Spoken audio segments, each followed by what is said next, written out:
بسم اللہ الرحمن الرحیم۔ گو کی گواہی۔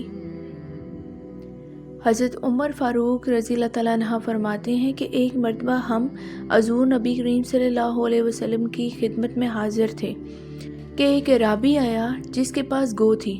وہ کہنے لگا، مجھے لات و عزیٰ کی قسم اے محمد صلی اللہ علیہ وآلہ وسلم، میں تجھ پر ہرگز ایمان نہیں لاؤں گا جب تک کہ یہ گو تمہاری صداقت کی گواہی نہ دے۔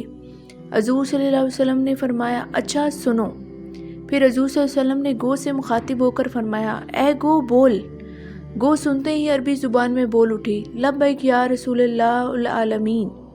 تمام سعادتیں اور کامیابیاں آپ صلی اللہ علیہ وسلم کے قدموں میں ہیں۔ حضور صلی اللہ علیہ وسلم نے گو سے پوچھا، تم کس کی عبادت کرتی ہو؟ گو نے فوراً جواب دیا، اس کی عبادت کرتی ہوں جس کا عرش آسمان میں ہے اور زمین میں جس کی حکومت ہے، اور جو سمندر میں جس کا راستہ ہے، اور جنت میں جس کی رحمت ہے اور دوزخ میں جس کا عذاب ہے۔ حضور صلی اللہ علیہ وسلم نے فرمایا، میں کون ہوں؟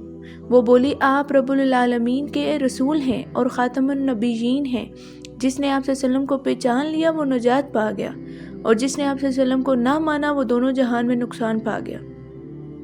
اس اعرابی نے جب گو کی گواہی سنی تو وہ فوراً نبی اکرم صلی اللہ علیہ وسلم پر ایمان لے آیا۔ حضور نبی کریم صلی اللہ علیہ وسلم کی صداقت و عظمت کا اقرار اور آپ صلی اللہ علیہ وسلم کی خاتم النبیین ہونے کا علم جانوروں کو بھی ہے۔ پھر جو شخص حضور صلی اللہ علیہ وسلم کی عظمت اور ختم نبوت میں شک کرے، اس سے بڑھ کر بد نصیب کون ہوگا؟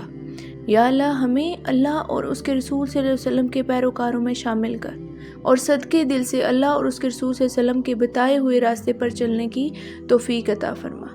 آمین ثم آمین۔ اگر آپ کو یہ کہانی اچھی لگی تو آپ اس کو لائک اور سبسکرائب ضرور کریں اور ہماری حوصلہ افزائی کریں۔